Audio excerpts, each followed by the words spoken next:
The Beatitudes, Repurposed. Blessed are those who care and who are not afraid to show it.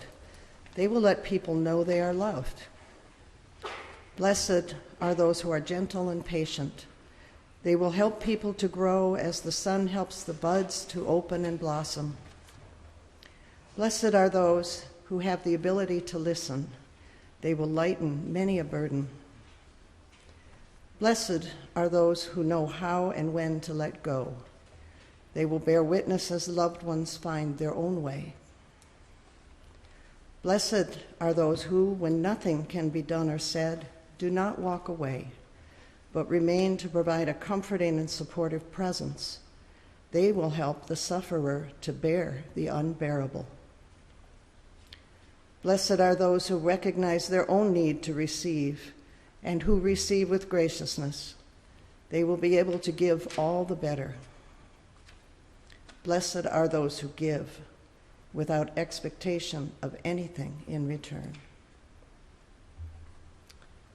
And now a reading from 1 John. Beloved, let us love one another because love is from God. Everyone who loves is born of God and experiences a relationship with God. Whoever does not love does not know God, because God is love. God's love was revealed among us in this way. God sent God's only Son into the world so that we might live through him. The word of God for the people of God.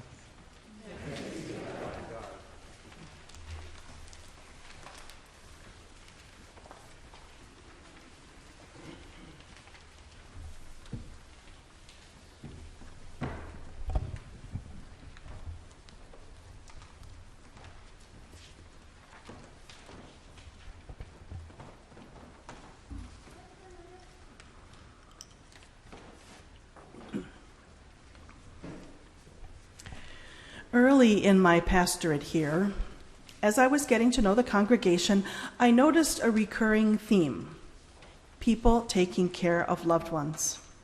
They were caregiving for spouses, parents, and other family members who were experiencing cognitive decline, complex medical conditions, and loss of physical health and ability. Early in my pastorate here, I got to know Ted Bowman. He welcomed me warmly and told me a bit about his professional work. It did not take me long to put two and two together. I called Ted on the phone. "Hi, Ted, it's Victoria. I'm thinking about starting a support group for caregivers. Are you willing to meet with me and talk about that?"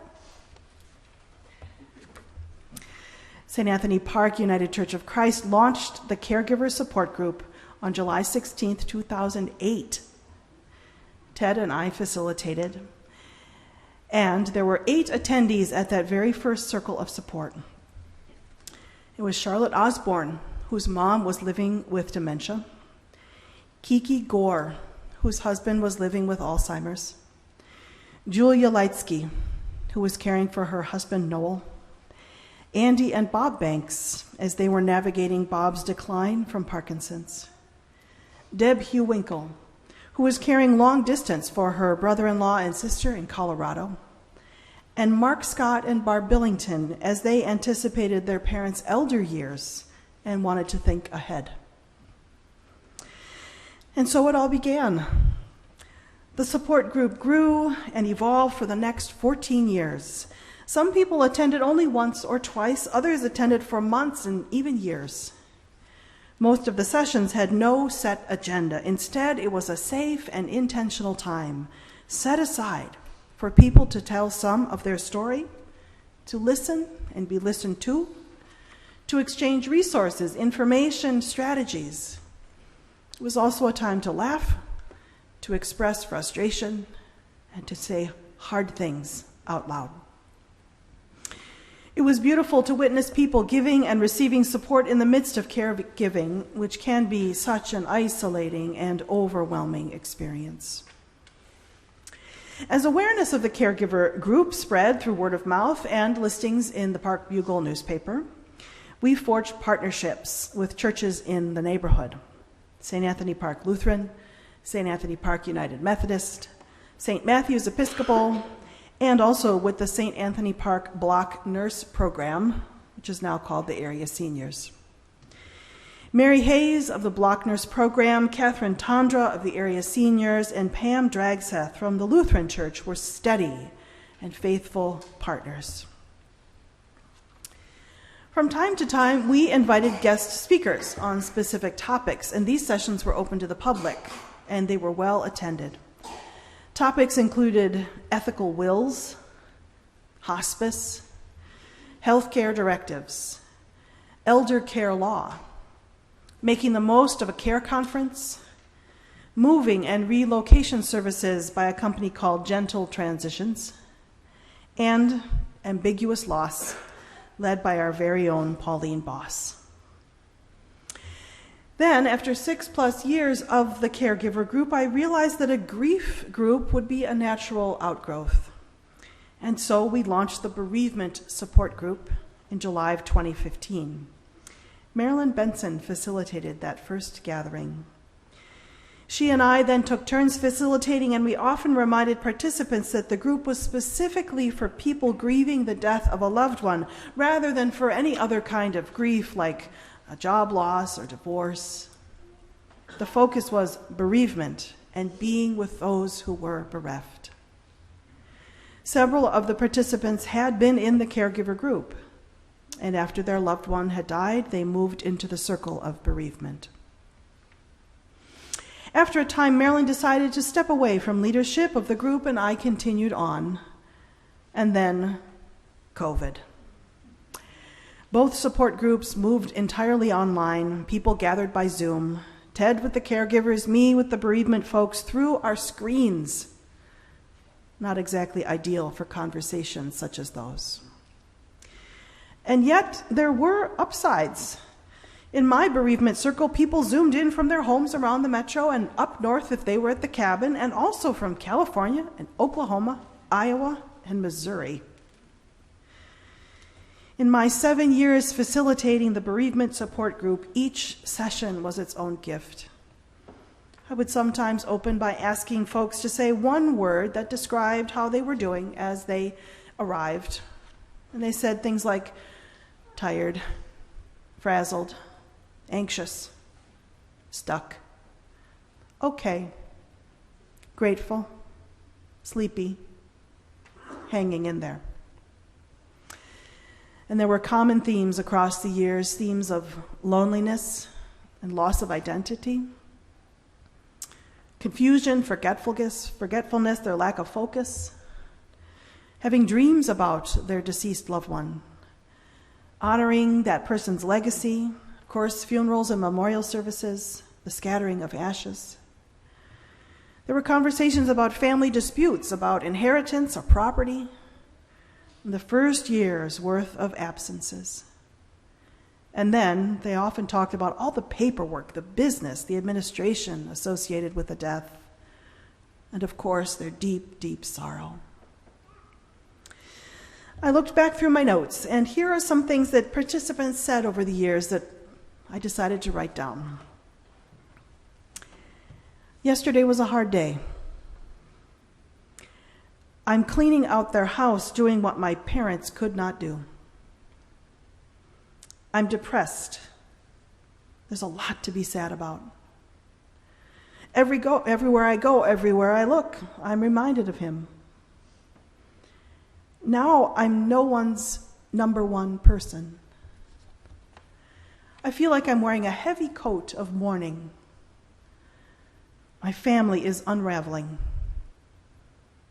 I am sad. That's all I have to say today.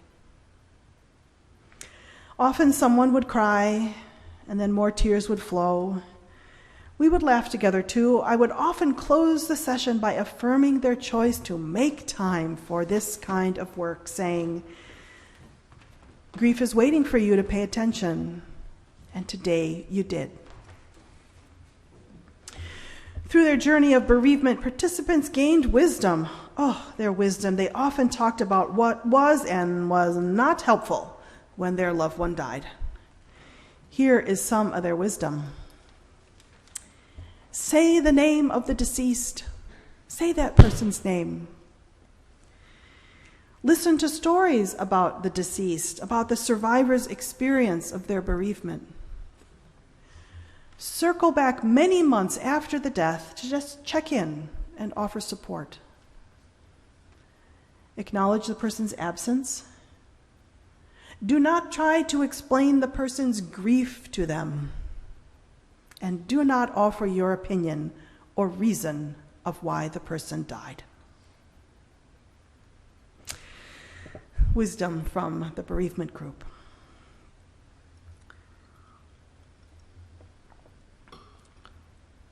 In the Bible, the book of Ecclesiastes reminds us that for everything there is a season, a time for planting and a time for plucking up what has been planted.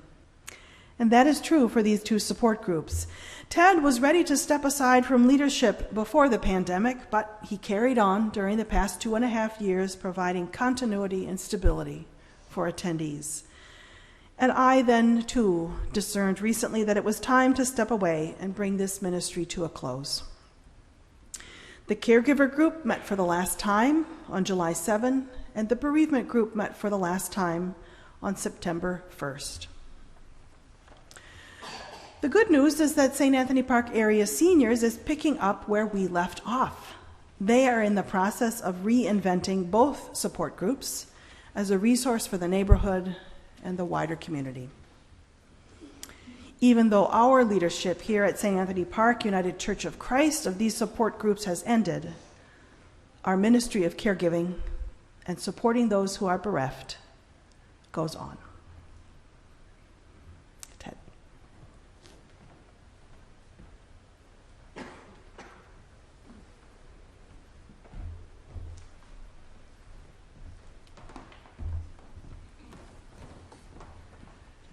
As Victoria said, in July of this year, I stepped back from 14 consecutive years of leadership and facilitation of the Neighborhood Caregiver Support Group. In 2009, after 8 or more years of living with dementia, and in her last year, a left side stroke, my mother, age 94, died. My 2 brothers and I were the family caregivers. For the past 4 decades, I've been a grief and family educator whose work has been primarily with volunteers and professionals who provide supportive care for citizens, patients, clients, and their peers. Upon reflection on these various caregiver experiences, I concluded that there was more symmetry in caregiving roles than common, and that was much more common than I expected, that symmetry. I even began to believe that the repeated verses of Micah were about caregiving. You can probably recite them with me. And what does the Lord require of you but to act justly, to love mercy, and to walk humbly with your God? Consider these perspectives. First, from Rosalind Carter. There are only 4 kinds of people in the world: those who have been caregivers, those who are currently caregivers, those who will be caregivers, and those who need a caregiver.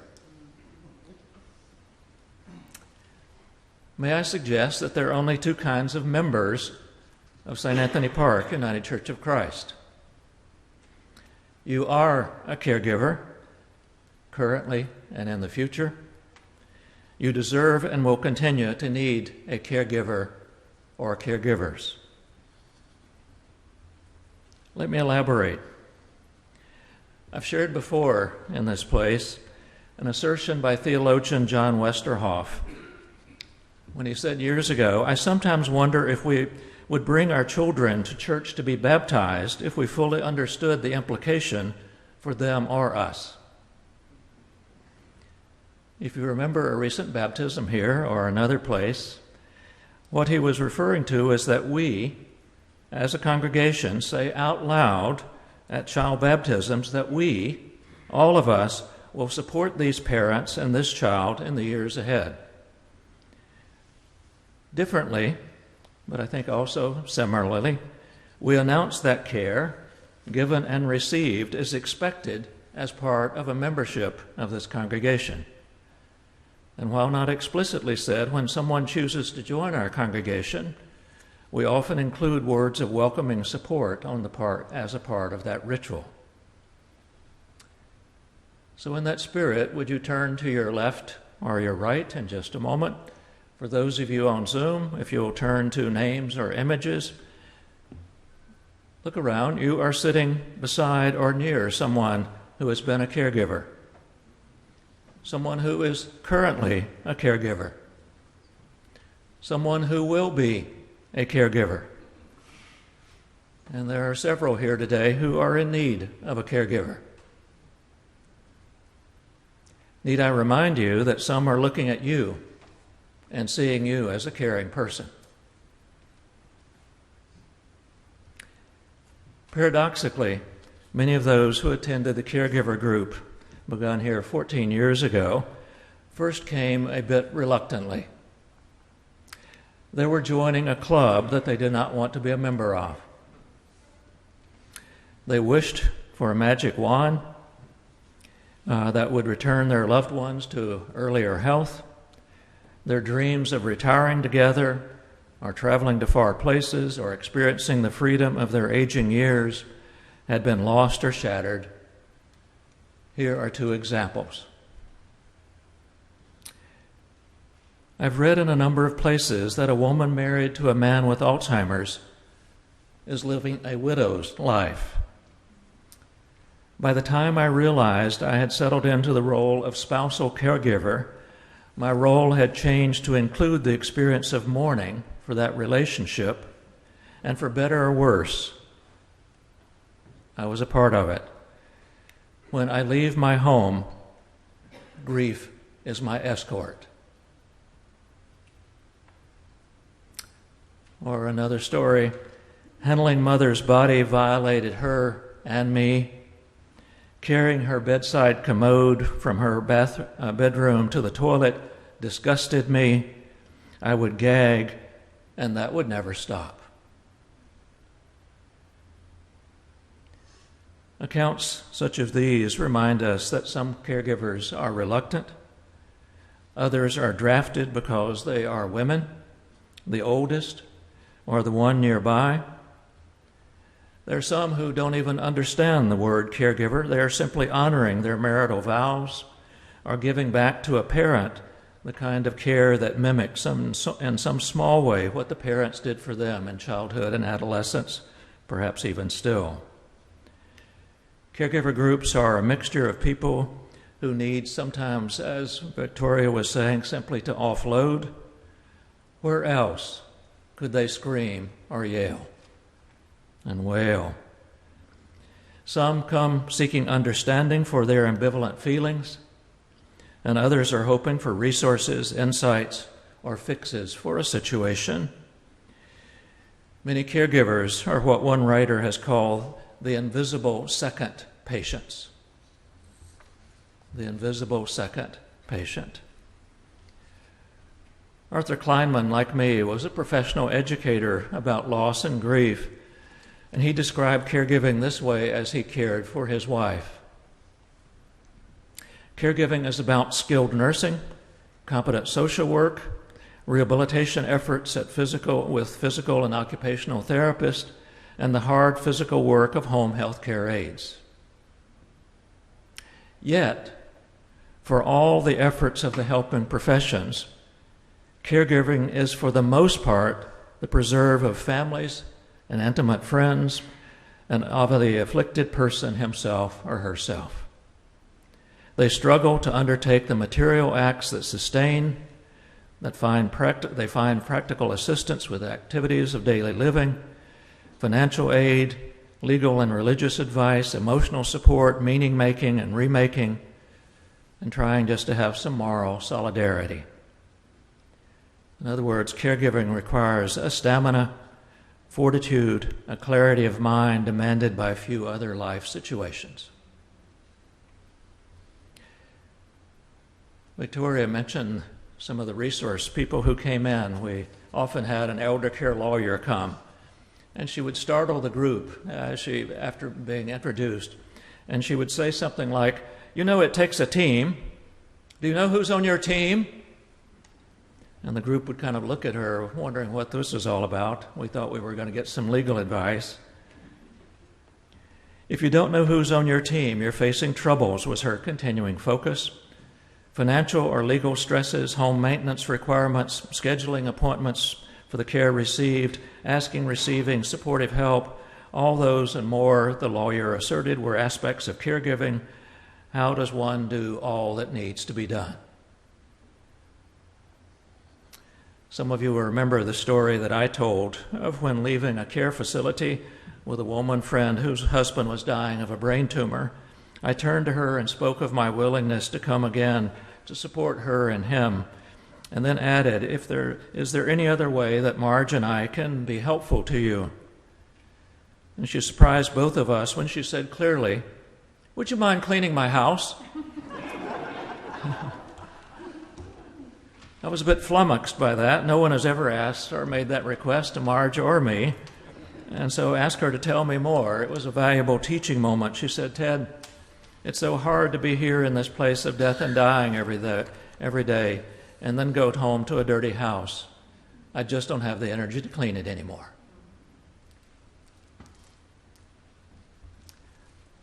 Well, I too, as Victoria was saying, learned a lot from those people over the 14 years. And so in March of 2022, just a few months ago, I asked them, "What do you know now that you did not know then, that you wish you had known at an earlier time?" This is some of their wisdom. Get information about caregiving from various sources. Expand your repertoire. Few things stay the same. Be prepared for changes. Don't be too hard on yourself. Support for caregivers is crucial, so form a team. Evidently, they were listening to that lawyer. When attending a group or reading, make note of takeaways. You might not remember it, so take a note. Ask for help. Accept help, and know the difference. Create a list of help that you can pass on if someone says, "Oh, how can I be helpful? Is there any way I can be there for you?" Make a list, including maybe clean my house. Group members often share things that seem mundane, but which may be amazingly helpful to another caregiver. That was some of their wisdom. Here's part of my story as I tried to learn about caregiving by being a caregiver for my mom. When one says little, twinkles, grimaces, and nods magnify. The little shown or said grows in memory and meaning. Whatever you can get is acceptable, even when more is desired. Dementia had taken Mom's vocabulary. Her stories and comments had shrunk to a word here, a phrase there, a frown or giggle, forcing me to listen and watch for any wrinkle or word. My brothers and I hung on to, "Oh, so good. Come closer. That hurts. Don't go." Interpreting each of these as if we could read the ever-changing, limited mind of Mom.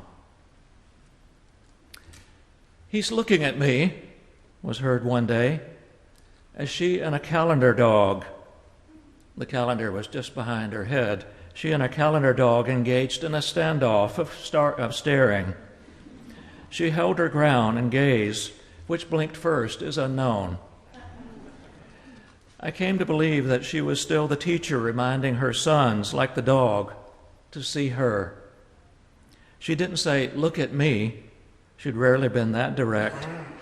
No, when we appeared, she lifted her slumped head, looked, paused, and said, "Oh my, you're a handsome fellow." Didn't know our names. I'm not even sure she knew that we were her sons. Probably said that to a lot of men.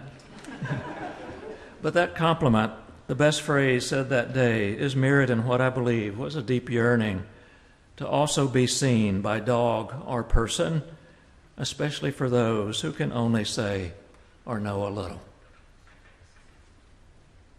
She was teaching me to pay attention. She was also teaching me to greet whichever mother showed up. Not always to presume the best mother on days like that. While working in England, I discovered that they more often use the word carer than we do, and they rarely use the word helper. Helper implies a hierarchy. Carer is more lateral. And so in England, there are family carers and there are volunteer and professional carers. Palliative care educator Betty Davies, has written about creating a milieu of mattering, a place where patients, family carers, a team of professionals and volunteers acknowledge and support one another in their mutual work of caring. They do so because it matters. I would like to think of this congregation as a milieu of mattering. So as it was said by Victoria, after 14 years, she and I stepped back from direct facilitation of caring and bereavement groups. Even so, we firmly assert that this congregation will continue to support its members, friends, the neighborhood, and the larger world that deserves caring. So I urge us all to continue to support the Mission and Witness, hospitality, and deacon groups here in their caring acts, as well as those that you and I can do with our children, youth, adults, and elders, all of whom are deserving of care. A final story, a brief one. One day, a little girl got home late from running errands. Her mother was worried and asked, "Why are you so late? What happened?" Her daughter answered, "I met Susie on the way home. She had dropped her doll and it broke." Her mother said, "Did you help fix it?" "No," replied the girl. "We couldn't fix it, but I helped her cry." May it be so for you and me.